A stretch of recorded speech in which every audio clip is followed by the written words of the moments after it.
Hello नमस्कार साथियों, स्वागत है आप सभी का आपके अपने YouTube channel intelligent training academy पर।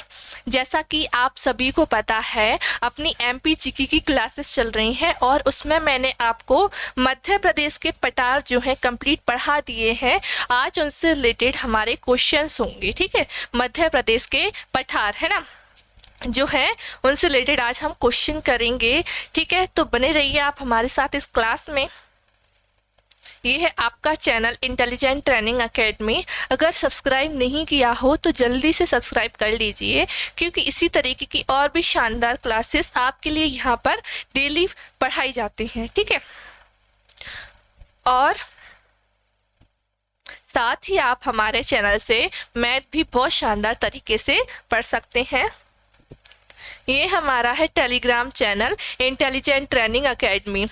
अगर ज्वाइन नहीं किया हुआ हो तो जल्दी से जाकर ज्वाइन कर लेना। यहाँ पर आपको डेली क्लासेस की पीडीएफ मिल जाएंगी जो आपको पढ़ाई जाती हैं। डेली क्लासेस की नोटिफिकेशन आपको मिल जाएगी, एग्ज़ाम नोटिफिकेशन आपको मिल जाएगी, ऑल इम्पोर्टेंट नोट्स आपके लिए यहाँ पर अवेलेबल हो जाएंगे। तो यहाँ आपको टेलीग्राम पर जाना है, इंटेलिजेंट ट्रेनिंग एकेडमी नाम आपको लिखना है, हमारा चैनल आ जाएगा, वहाँ से जुड़ सकते हो, या फिर नीचे डिस्क्रिप्शन में लिंक दी हुई है, आप वहाँ से भी डायरेक्ट जुड़ सकते हैं। ये हमारा ऐप है ITA government job preparation app. अगर इसको भी इंस्टॉल नहीं किया हो तो ज़रूर से अपने फ़ोन में इंस्टॉल करिएगा।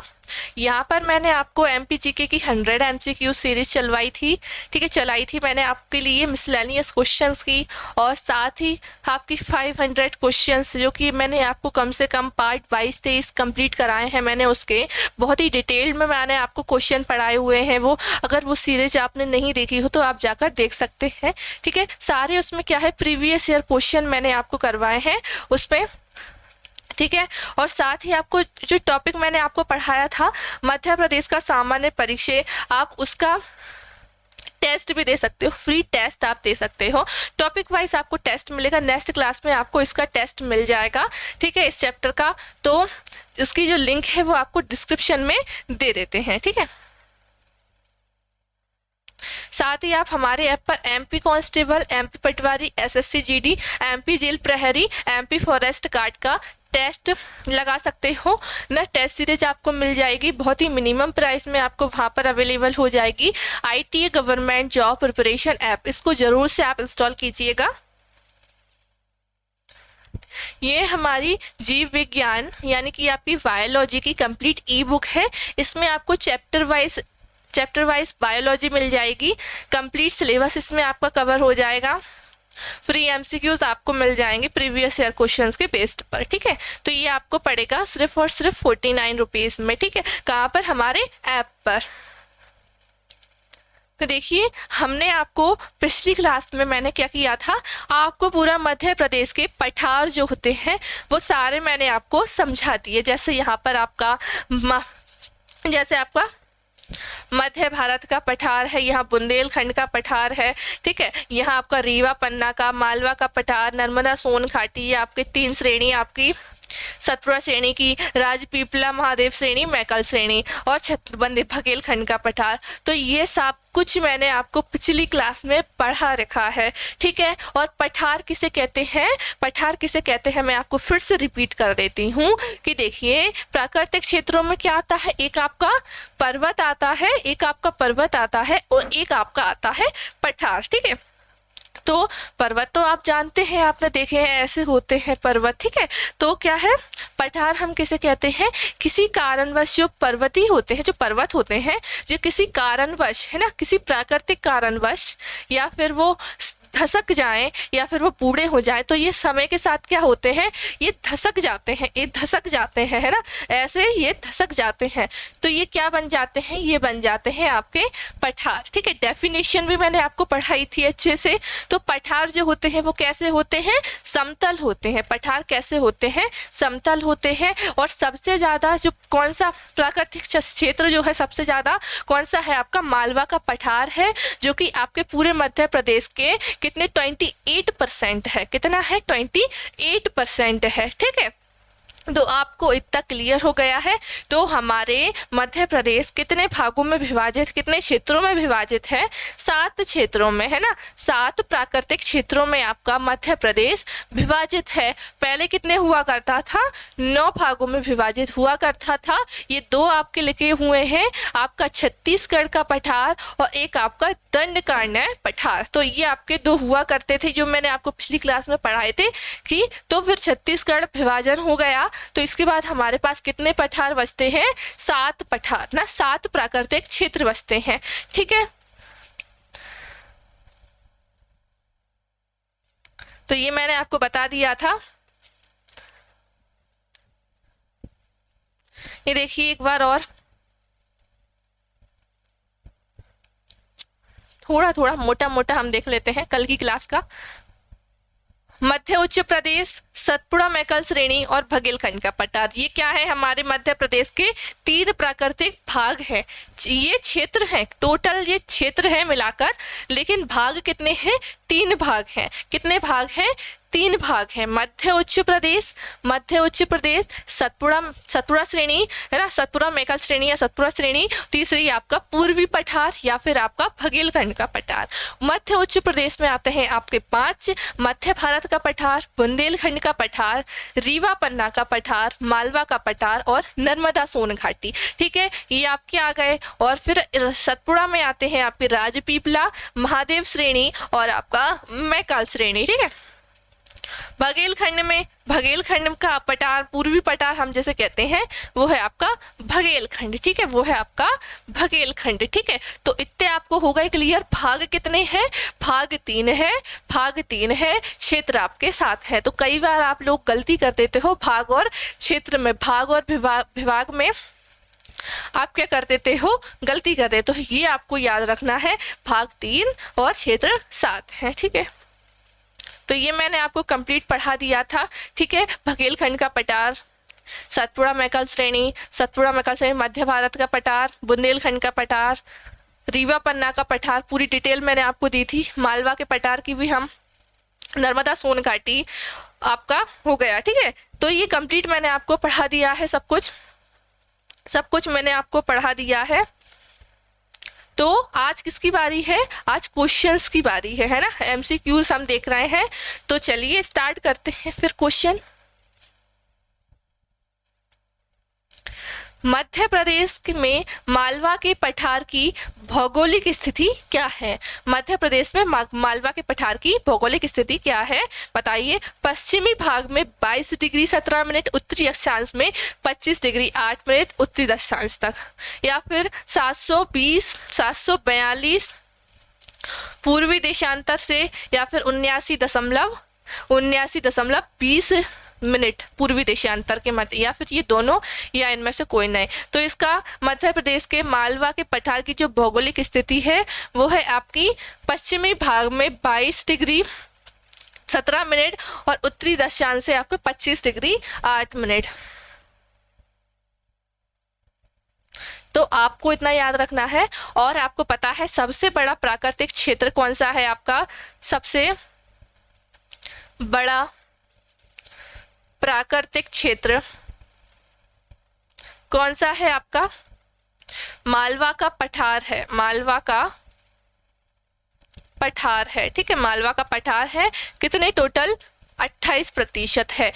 कितने हैं टोटल? 28% है। और इसको क्या कहा जाता है? मालवा के पठार को, मालवा के पठार को हम कहते हैं गेहूं की दलिया बोला जाता है। इसे क्या बोला जाता है? गेहूं की दलिया इसे बोला जाता है। ठीक है, और मालवा के पठार की जो जलवायु है वो बहुत अच्छी है। ठीक है, यहाँ पर क्या होता है? सर्दियों के समय लिमिटेड ही सर्दी पड़ेगी, गर्मियों के समय ज़्यादा गर्मी नहीं पड़ेगी। मतलब कैसी जलवायु है? सबसे अच्छी जलवायु आपके मालवा के क्षेत्र की मानी जाती है। एक चीनी यात्री है फाइयान, उन्होंने मालवा की क्या जलवायु जो है वो सबसे अच्छी बताई है। किसने? फाइयान ने, है ना।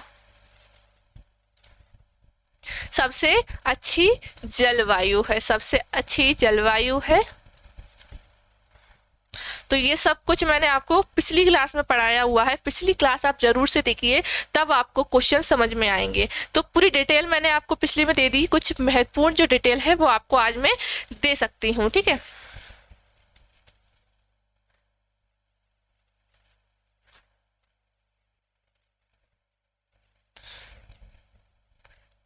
कौन सा मध्य भारत के पठारों में सबसे गर्म माह है? कौन सा मध्य भारत के पठारों में सबसे गर्म माह है? मध्य भारत का पठार आपका कहाँ पर है? सबसे उत्तर में आपका है ना, यहाँ पर है आपका मध्य भारत, है ना। तो बताइए सबसे गर्म माह कौन सा है? दिसंबर, अक्टूबर, मई या फिर मार्च? तो ये है आपका मई। जो सबसे ज्यादा गर्मी पड़ती है, बिल्कुल बहुत हाई लेवल वाली गर्मी, सबसे गर्म महीना वो आपके मध्य भारत के पठार का कौन सा है? मई है। कौन सा है? मई है, ठीक है। और जो आपका क्या है, आपका जो मध्य भारत का पठार है, मध्य भारत का पठार जो है, यहाँ की जलवायु कैसी है? जहाँ पर सर्दियों में बहुत ज़्यादा सर्दी पड़ेगी, सर्दियों में क्या पड़ेगी? सबसे ज़्यादा सर्दी पड़ेगी। और आपके गर्मियों में सबसे ज़्यादा गर्मी पड़ेगी, है ना। कहीं भी मतलब क्या है, गर्मी में सबसे ज़्यादा, गर्मी में गर्मी ज़्यादा, सर्दी में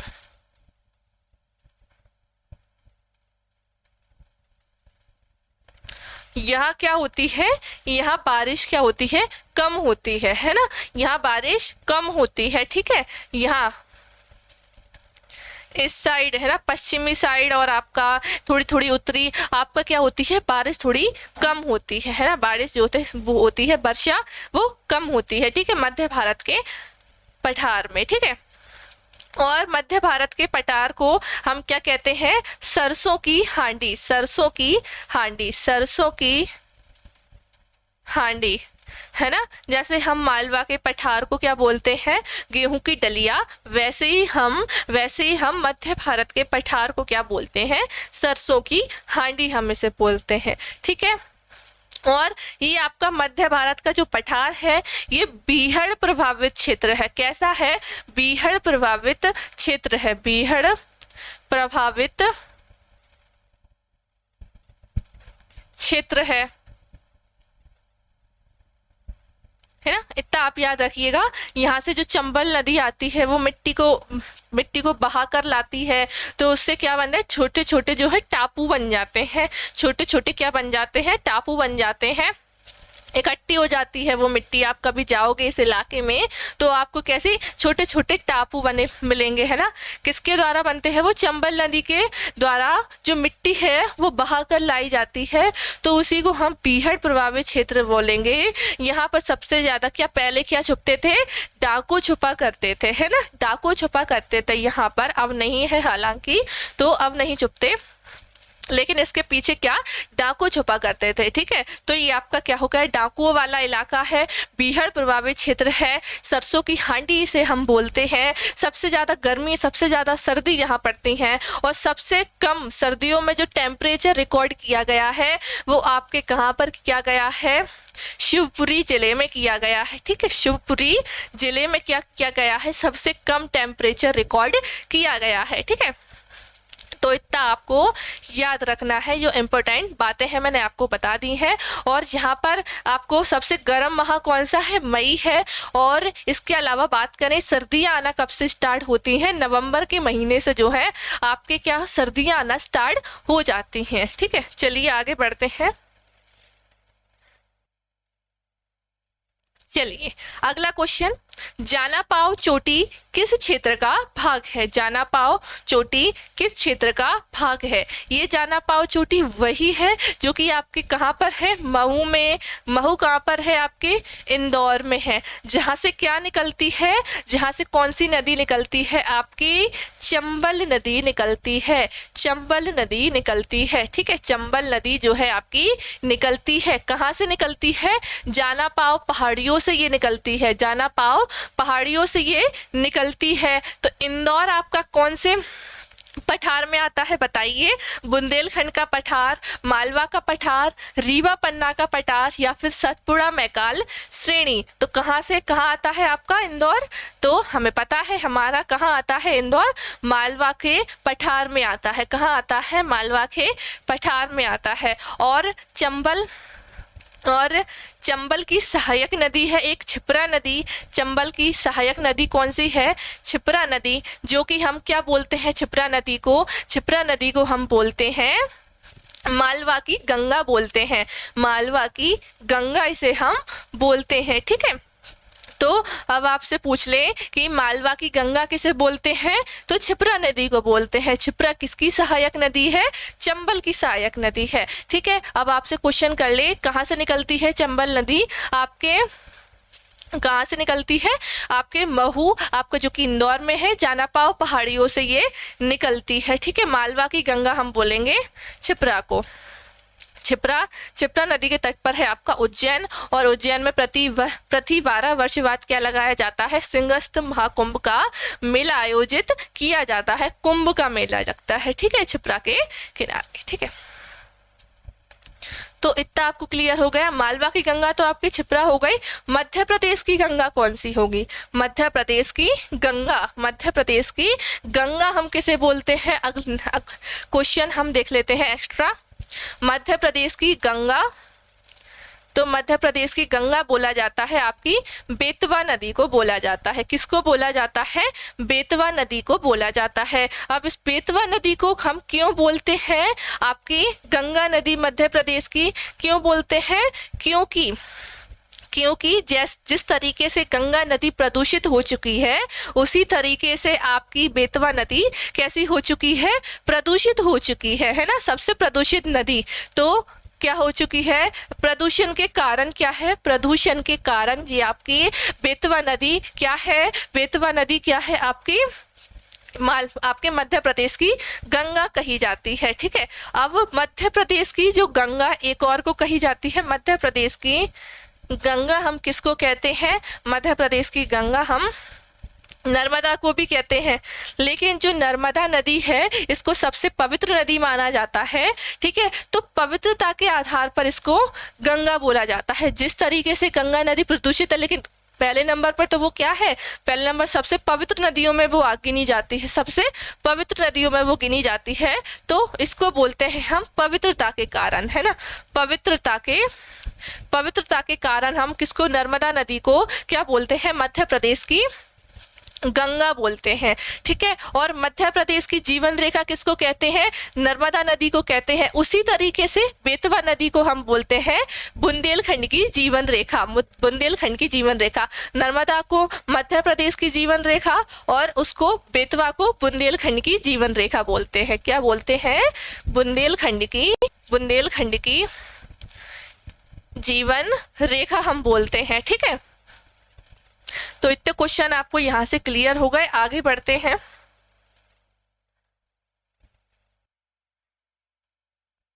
चलिए नेक्स्ट क्वेश्चन हम देखें। मध्य प्रदेश को प्रमुख रूप से कितने प्राकृतिक विभागों में बांटा गया है? कितने प्राकृतिक विभागों में बांटा गया है? अब आप कंफ्यूज हो गए होगे, विभागों में बांटा हुआ है। तो मैंने आपको बताया कितने विभागों में बांटा हुआ है। इनको 3 विभागों में बांटा हुआ है, ठीक है। 3 भाग या विभागों में बांटा गया है, ठीक है। मध्य उच्च प्रदेश, मध्य उच्च प्रदेश,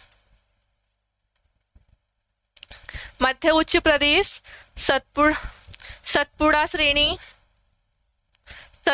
श्रेणी, तीसरा बघेलखंड, तीसरा पूर्वी पठार या बघेलखंड। पहले पर मालवा का पठार, दूसरे पर मध्य भारत का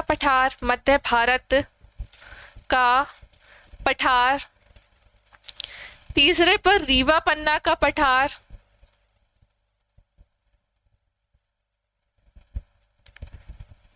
फोर्थ पर आपका आ जाएगा बुंदेलखंड का पठार, 5वें पर आपका आ जाएगा नर्मदा सोन घाटी।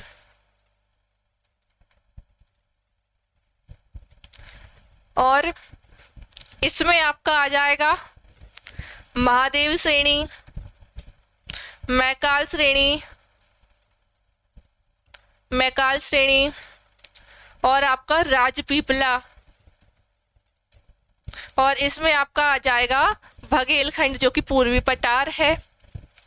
ठीक है, तो ये आपके क्या हो गए, आपके ये 3 प्राकृतिक विभाग हो गए, है ना। मध्य उच्च प्रदेश, सतपुरा श्रेणी और आपका बघेलखंड। मध्य उच्च प्रदेश के अंतर्गत आए आपके 5 आए आपके। ठीक है, मालवा का पठार, मध्य भारत का पठार, रीवा पन्ना का पठार, बुंदेलखंड का पठार और नर्मदा सोन घाटी। सबसे ज्यादा किसका है, आपके मालवा के पठार का है जो कि 28% है। और बुंदेलखंड की जीवन रेखा आपकी बेतवा है। ठीक है, तो मैकाल श्रेणी से आपकी क्या निकलती है, आपकी मैकाल श्रेणी से क्या निकलती है, नर्मदा नदी निकलती है, इसीलिए उसका नाम क्या पड़ा, मैकल सुता पड़ा। क्या पड़ा, मैकल सुता पड़ा। ठीक है, तो इतना आप याद रखिएगा विभाग और क्षेत्र।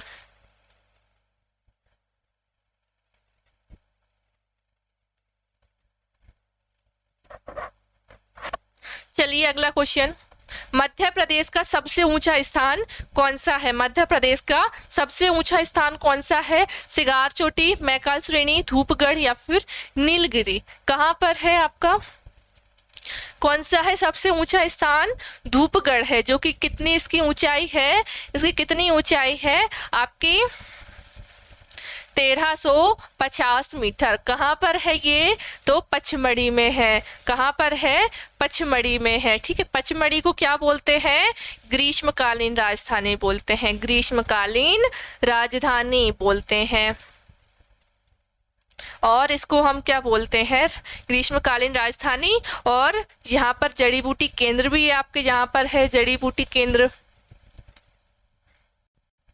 ठीक है, तो ये आपके सतपुड़ा मैकाल श्रेणी में, आपका सतपुड़ा श्रेणी में, सतपुड़ा श्रेणी की सबसे ऊंचाई की बात करें, सबसे ऊंचा स्थान आपकी धूपगढ़ की चोटी। मध्य प्रदेश का सबसे ऊंचा स्थान है आपका धूपगढ़। दूसरे नंबर पर क्या आता है, दूसरे नंबर पर आपका आता है चौराहागढ़। चौराहागढ़, चौराहागढ़ जो भी आपका कहाँ, जो कि आपका कहाँ पर है, आपके पचमढ़ी में ही है ये दोनों। ठीक है, आपका धूपगढ़ और चौराहागढ़। ठीक है, दूसरे नंबर पर आता है चौराहागढ़, पहले नंबर पर आपका आता है धूपगढ़। ठीक है, पचमढ़ी एकमात्र आपका मध्य प्रदेश का हिल स्टेशन है और कोई हिल स्टेशन आपके मध्य प्रदेश में नहीं है। ठीक है, तो इतना आपको क्लियर हुआ। आगे बढ़ते हैं।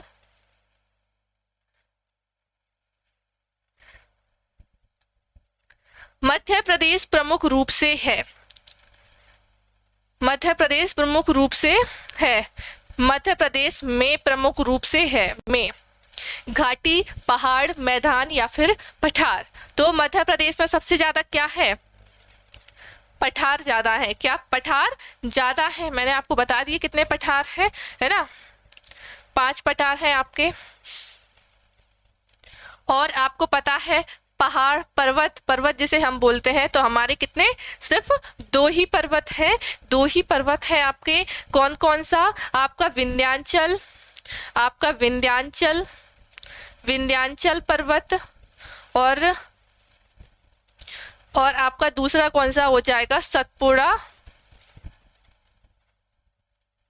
सतपुड़ा पर्वत। ठीक है, तो और अब आपसे क्वेश्चन पूछा जाए ऐसे कि वो कौन सा प्राकृतिक क्षेत्र या कौन सा वो पर्वत है जो मध्य प्रदेश को 2 भागों में विभाजित करता है। वो कौन सा पर्वत है जो मध्य प्रदेश को 2 भागों में विभाजित करता है, तो वो कौन सा पर्वत है, आपका विंध्याचल पर्वत है। कौन सा है, विंध्याचल पर्वत है। ठीक है, जो कि आपका क्या है, सबसे पुराना पर्वत है। विंध्याचल पर्वत जो है सबसे क्या है, पुराना पर्वत है ना।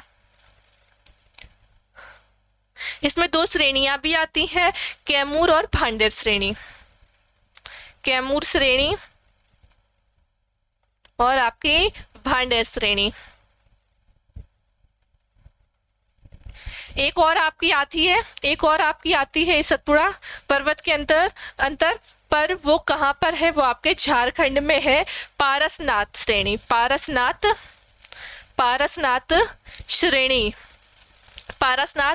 श्रेणी आपके कहाँ पर? आपके झारखंड में है ना, मध्य प्रदेश में नहीं है, तो हमें याद नहीं करना है इसको।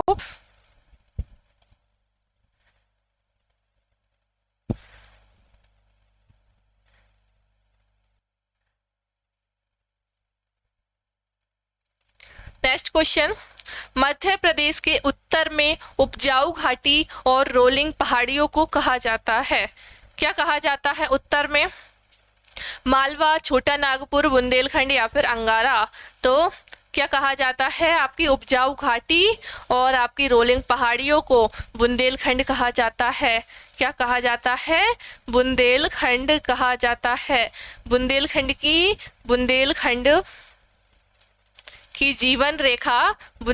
की जीवन रेखा किसको कहते हैं? बेतवा नदी को हम कहते हैं, ठीक है।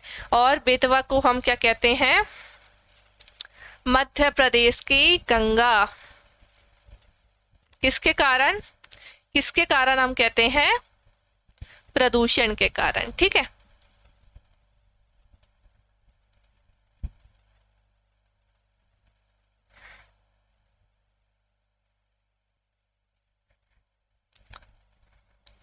नर्मदा के पूर्वी छोर और सतपुड़ा के पूर्वी छोर खाली स्थान पर मिलते हैं। किसके? नर्मदा के पूर्वी छोर और सतपुड़ा के पूर्वी छोर कहाँ पर मिलते हैं? मेताई पहाड़ियों, महाकौशल, अमरकंटक या फिर कपिलधारा? तो इसको कहाँ पर मिलते हैं? महाकौशल, जो कि आपके जबलपुर वाला हम बोलते हैं इलाका, जबलपुर, नरसिंहपुर, कटनी, ये सब आ जाता है इसके अंतर्गत।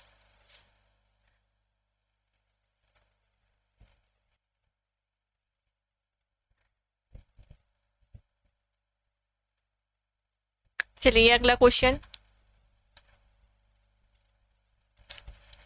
शहडोल जिले में बांधवगढ़ पहाड़ियों के खालिस्तान पर्वतमाला में स्थित है। शहडोल जिले में बांधवगढ़ पहाड़ियों के खालिस्तान पर्वतमाला में स्थित है। कौन सी पर्वतमाला में स्थित है आपका बांधवगढ़?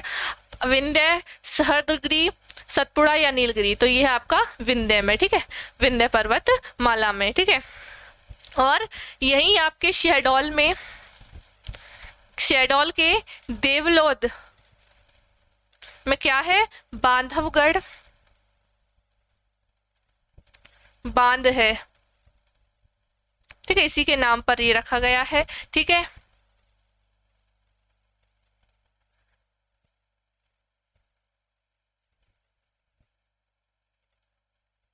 बांधवगढ़ नहीं, बांधवगढ़ पहाड़ियों के नाम पर बाणसागर बांध है ये, ठीक है।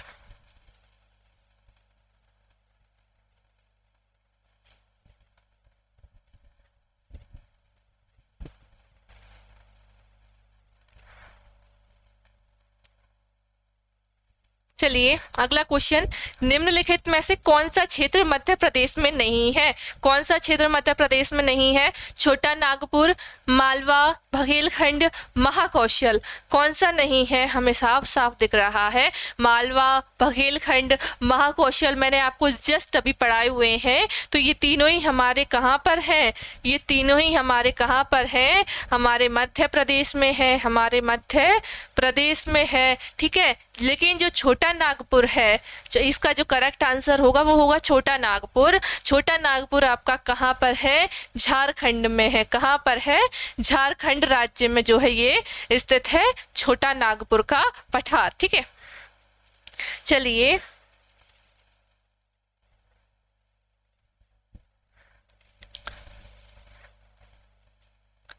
मध्य प्रदेश का दूसरा उच्चतम स्थान, देखिए ये क्वेश्चन मैंने आपको बताया था, वही आया है।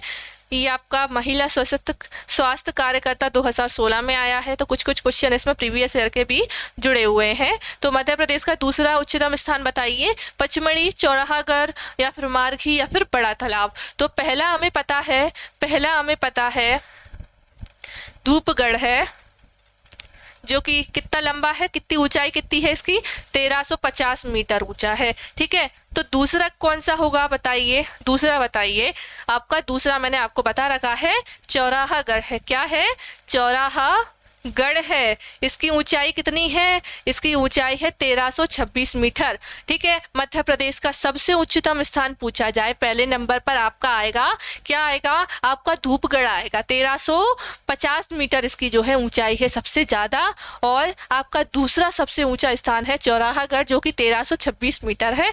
दोनों ही पास पास में है। दोनों ही कहाँ पर है? दोनों ही आपके पचमढ़ी में है। दोनों ही आपके पचमढ़ी में है। पचमढ़ी को हम ग्रीष्मकालीन राजधानी कहते हैं। जड़ी बूटी केंद्र भी आपका यहीं पर है। ठीक है, आगे बढ़ते हैं।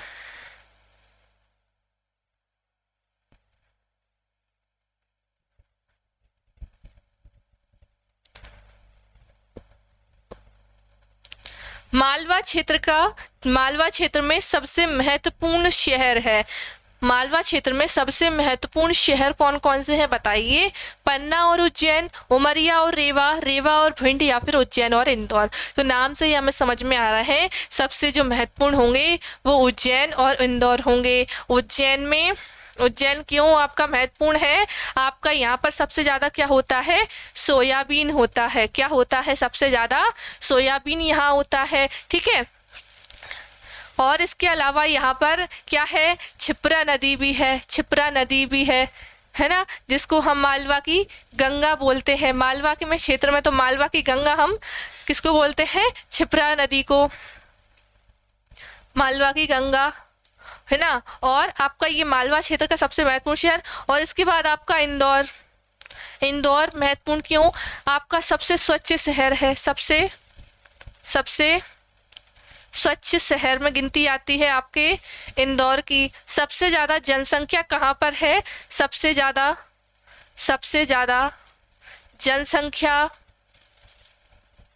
जनसंख्या कहाँ पर है? आपके इंदौर में है। संभाग भी यहाँ पर ज्यादा है जनसंख्या के हिसाब से, 8 संभाग यहाँ है। ठीक है, और इंदौर को हम क्या बोलते हैं? आर्थिक राजधानी बोलते हैं। आर्थिक राजधानी बोलते हैं। खेल राजधानी हम बोलते हैं। खेल राजधानी बोलते हैं। और सबसे ज्यादा जो सिनेमा घर हैं वो भी आपके कहाँ पर हैं? आपके इंदौर में है। क्यों? सबसे ज्यादा यहाँ पर मॉल है, तो यहाँ पर सबसे ज्यादा क्या होंगे? सिनेमा घर होंगे। ठीक है, तो इंदौर और उज्जैन दोनों ही आपके क्या है? मालवा के एक बहुत ही महत्वपूर्ण शहर है। ठीक है, और इंदौर के महू से आपके जाना पाव पहाड़ियों से निकलती है चंबल नदी, जो कि आपके मध्य प्रदेश की दूसरी सबसे बड़ी नदी है ना। मध्य प्रदेश की सबसे बड़ी नदी आपकी कौन सी है? नर्मदा है। इसकी जो लंबाई है, टोटल लंबाई, इसका आंसर आपको कमेंट में देना है। ठीक है, इसके बाद आपकी जो चंबल नदी है वो आपकी यहीं से निकलती है, जो कि इसकी लंबाई है 965 किलोमीटर। 965 किलोमीटर है। ठीक है, तो इसीलिए ये क्या है? उज्जैन और इंदौर आपके फेमस है। आर्थिक और खेल राजधानी भी हम किसको बोलते हैं? इंदौर को बोलते हैं।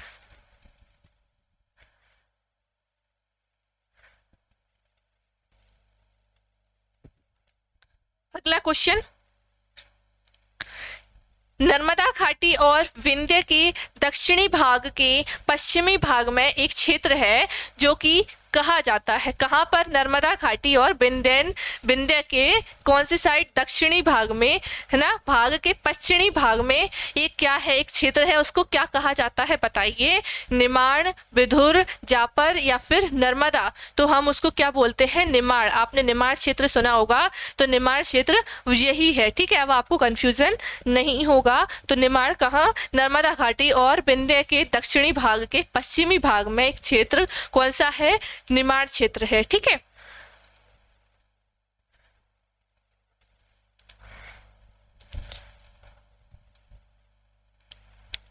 अमरकंटक के लिए एक पौराणिक नाम है। अमरकंटक के लिए क्या? एक पौराणिक नाम है, बताइए। विंध्या पर्वत धाम, ऋक्षा पर्वत, हिमा पर्वत, या शिवालिक।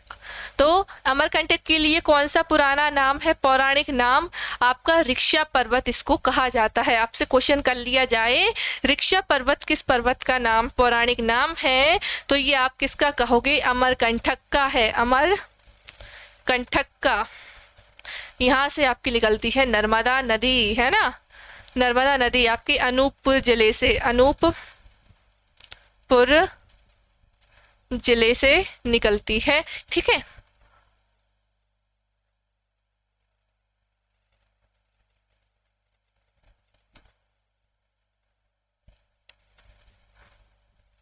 मध्य प्रदेश में कौन सी पर्वत श्रृंखलाएं नहीं है? मध्य प्रदेश में कौन सी पर्वत श्रृंखलाएं जो हैं नहीं है, बताइए। सतपुड़ा, विंध्याचल, अमरकंटक और हिमालय। तो देखिए, सतपुड़ा हमारे मध्य प्रदेश में है, विंध्याचल हमारे में है, अमरकंटक हमारे में है, हिमालय हमारे में है क्या? नहीं है, है ना। हिमालय हमारे मध्य प्रदेश में नहीं है। तो ये आपका करेक्ट आंसर होगा ऑप्शन डी, हिमालय नहीं है, है ना, पर्वत श्रृंखला इसमें नहीं है।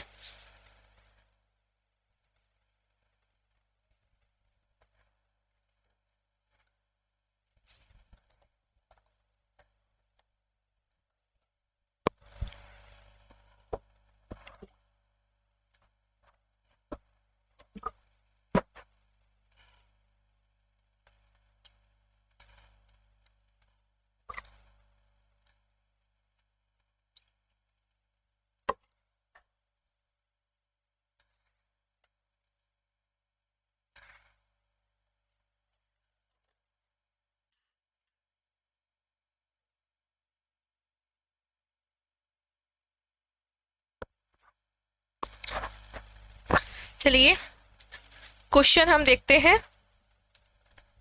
बघेलखंड क्षेत्र में कौन सा शैल समूह संबंधित है? बघेलखंड आपको पता है, बघेलखंड क्या है? सबसे पूर्वी क्षेत्र है, सबसे पूर्वी क्षेत्र है। तो बताइए किस क्षेत्र का शैल समूह से संबंधित होगा? गोंडवाना शैल समूह, विंध्यन शैल समूह, आर्य महाकल्पी शैल समूह या फिर उपरोक्त सभी। तो आपका बघेलखंड क्षेत्र में कौन सा शैल समूह संबंधित है? आपका विंध्यन शैल समूह। कौन सा? विंध्यन शैल समूह जो है आपका इसमें बघेलखंड क्षेत्र में संबंधित है।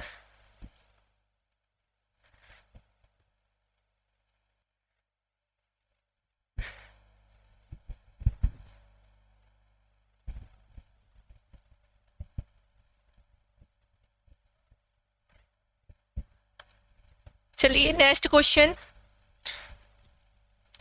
पूर्व से विंध्याचल पर्वत माला फैली है। विंध्याचल जो पर्वत है आपका सबसे पुराना पर्वत, वो कहाँ से कहाँ तक फैला हुआ है? पूर्व से पश्चिम की ओर, उत्तर से दक्षिण की ओर, पूर्व पश्चिम से पूर्व की ओर या फिर उत्तर दक्षिण, दक्षिण उत्तर से उत्तर की ओर। तो आपका जो विंध्याचल पर्वत है पूर्व से पश्चिम की ओर फैला हुआ है। कैसा जाता है? ये आपके मध्य प्रदेश का मान लीजिए आयताकार, चलो छोड़ो, ये क्या है आपका? पूर्व से पश्चिम की ओर क्या जा रहा है? ये आपका कौन सा पर्वत है? आपका विंध्याचल पर्वत है। क्या है? विंध्याचल पर्वत। ठीक है, ठीक इसी के समांतर में कौन सा जा रहा है?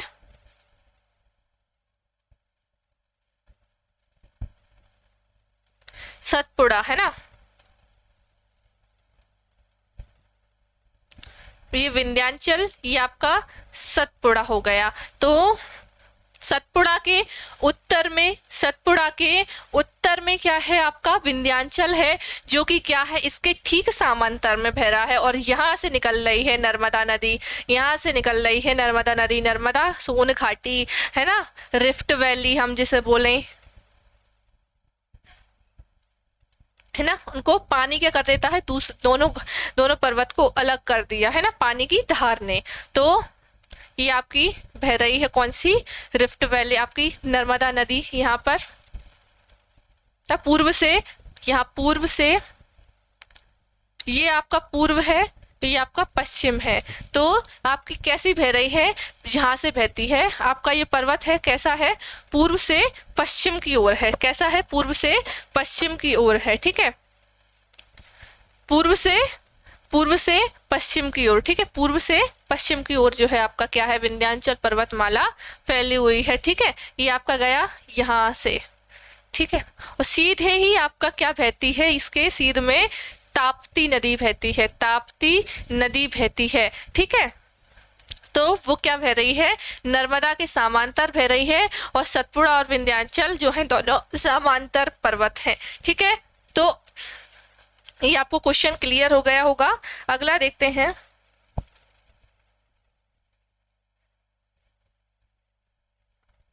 निम्न में से सर्वाधिक प्राचीन पर्वत श्रृंखला कौन सी है? विंध्याचल, सतपुड़ा, अरावली, सिंघाव। तो सबसे जो प्राचीन में से पूछा है तो अरावली है। अरावली पर्वत जो है आपका सबसे पुराना है। क्या है? सबसे पुराना है, आपकी पर्वत श्रृंखला है, ठीक है। आज के लिए इतना ही क्वेश्चन, नेक्स्ट क्लास में हम देखेंगे आगे वाले क्वेश्चन, ठीक है। तो और आप इससे पहले वाली क्लास जरूर देखिएगा जिसमें मैंने आपको पूरे मध्य प्रदेश के पठार जो है पढ़ाए हुए हैं, ठीक है। और जो कंप्लीट पीडीएफ है वो आपको हमारे ऐप पर मिलेगी, और जो क्लास पीडीएफ आपको मिलती है हमारे टेलीग्राम पर, ठीक है। तो आज मैंने जो क्वेश्चन पूछा है वो कमेंट आपको करना है, ठीक है। और इसके बाद आपको जो टॉपिक आपको समझ में नहीं आता वो मुझे आप बताइए, कमेंट कीजिए। और वीडियो कैसी लगी जरूर से बताइएगा। वीडियो पसंद आई हो तो लाइक कीजिए, चैनल को सब्सक्राइब कीजिए। मिलेंगे नेक्स्ट क्लास में नेक्स्ट क्लास के साथ। Thank you.